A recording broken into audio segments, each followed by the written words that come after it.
Hi everyone, in this video we are in this goldenrod colored Venn diagrams 5 packet. So this is different from your other Venn diagrams packet. It's a separate document. And here we're going to be doing problems similar to the ones we were just doing in the practice set. However, instead of just dealing with there's this many items in the set, we're going to start looking at some story problem elements to those same problems. So in this first problem, it says 60 people were asked if they read either of 2 local newspapers, the Chronicle, so circle C, and the Echo, circle E. So 60 people total. That's going to be how many people are in the universal set or in that big rectangle.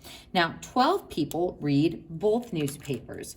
So this corresponds to where we want to start with this story problem, because just like in those story or in the non-story problems, we always want to just start with the intersection. With these story problems, we want to find the intersection as well. So 12 people read both newspapers, so that means 12 in the intersection of those 2 circles.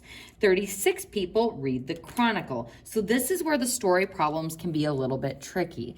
36 people read the Chronicle does not mean 36 people read only the Chronicle. So I'm not going to write 36 over here. When it says 36 people read the Chronicle, that means only the Chronicle and the intersection.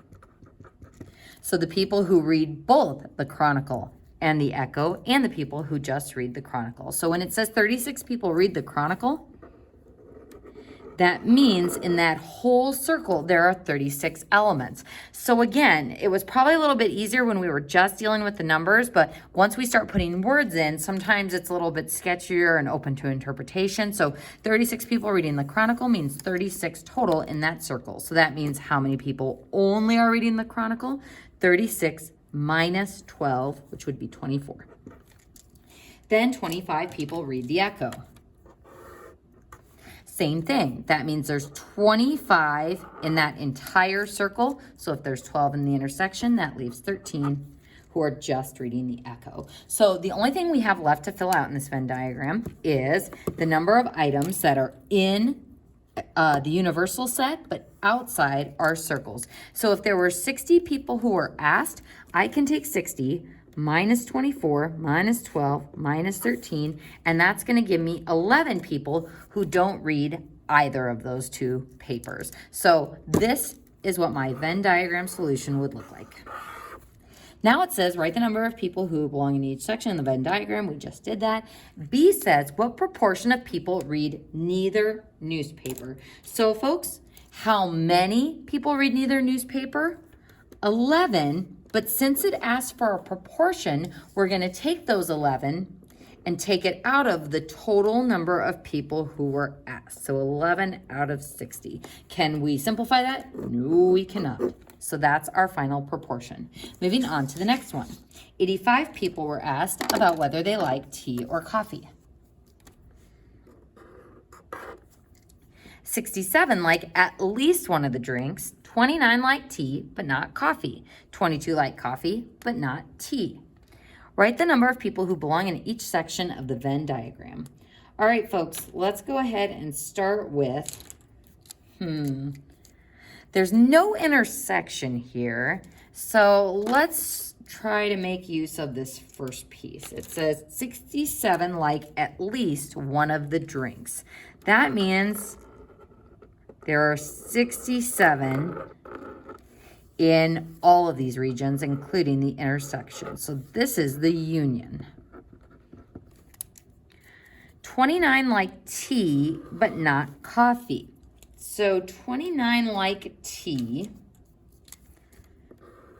but not coffee. That means these are the exclusively tea drinkers. So in this case, we're not finding the intersection. We're finding just the tea drinkers. So 29 like tea, but not coffee. Next one, 22 like coffee, but not tea. So 22 over here, absolutely no tea. So how can we use this information to fill out our remaining values? Well, this is the union, but we're not going to use the union rule because we're not double counting. So if I let this be X, to find that region, we're going to take 29 plus X plus 22. So the sum of those numbers is equal to 67. And when I subtract, that gives me 16. So 67 minus 29 minus 12, 16.